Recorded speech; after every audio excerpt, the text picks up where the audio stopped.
Nathan Judo. I'm here with Wolves reporter Tim Spears from a very cold, wet, damp Molineux. But what a difference a few days makes, Tim. Yeah, absolutely. You know, a different approach from Wolves tonight. For 4 games in a row, we've seen them park that gold and black bus outside their own box and get 3 results that they needed, nearly getting another one at West Ham. But a very different approach tonight. Very open. It's a very open game. It's an entertaining game. Can't say that too many times at Molineux this season.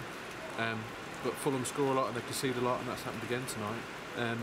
But there are so many positives for Kenny Jackett's team tonight, and for the fans who brave the cold here at Molineux. And they're kind of setting themselves up for a bit of a platform now for the second half of the season. This Polish looks all right, doesn't he? Yeah, he's all right. Yeah, 2 goals. No Zorro, no party, as they say. Yeah. Or Chiro.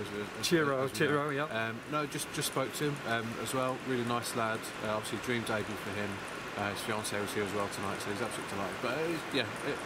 But up there with some of the best home debuts we've seen in recent years. Can't recall too many of recent years. The Dean Sturridge hat-trick a few years ago springs to mind. But anyway, scoring in the 6th and 13th minutes. But more impressively, he showed that he can play in a different position. Yeah. There was a few surprises with the team sheet. Him and Van der Parra up front. But he was good in the air again. But he played really well off the last man. He's caught offside a few times. But he also got through on goal, 2 or 3 times. Other than the second goal that he scored. The first one was from a cross. He's technically very good. He's quick. So he's got a lot of attributes. If Wolves can harness that, they've got a real player on their hands here. Yeah, Kenny Jackett in the post-match press conference said that he bought him as a forward, maybe not a central striker, but at the same time knew that he was a really good finisher. Yeah, we saw that tonight. Two really good composed finishes. Could use his right foot as well at times. But it certainly seems like he can play anywhere along the front kind of 4 positions. And Wolves have suddenly got quite a few attacking options, really, just a few days after they've sold Benik Afobe.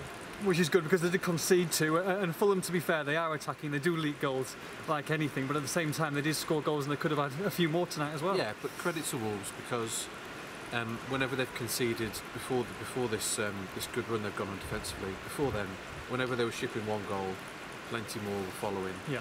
And to be fair tonight, it wasn't specific errors that led to either goal, which hasn't been the case for Wolves this season. They were pretty solid at the back. They certainly deserved the win. They created more chances. Fulham saw a lot of the ball, but despite Wolves having kind of a more of an open attacking approach, they largely kept them at bay.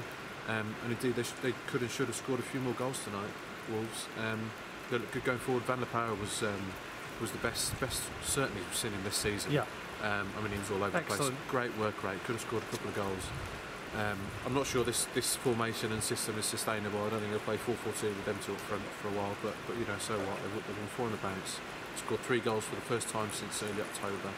And giving their fans something to smile about after what was a pretty tumultuous weekend. Yeah, forget about the forwards. What about Matt Doherty? Yeah. Where did that come from? Unbelievable. Incredible. He's hit a couple in the past, but nothing like that. I mean, it just came out of absolutely nowhere. A dream goal, certainly a goal of the season. Kevin McDonald's at Preston was the only other contender, really. Wolves haven't scored many this year. So, phenomenal goal. And they needed it because, Fulham were a decent outfit. And it always looked like Wolves needed that 2-goal cushion, so it's really important.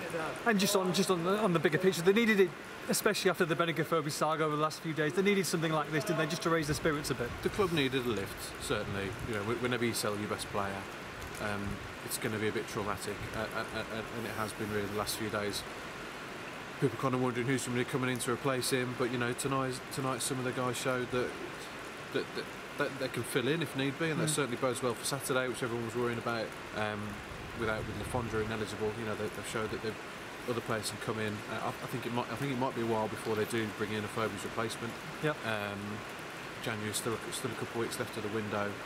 A morale boosting win, much needed, and all of a sudden, we've also got a bit of a promotion charge on their hands.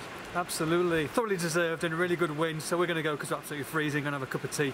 But for all the post-match reaction, make sure you log on to expressonstar.com.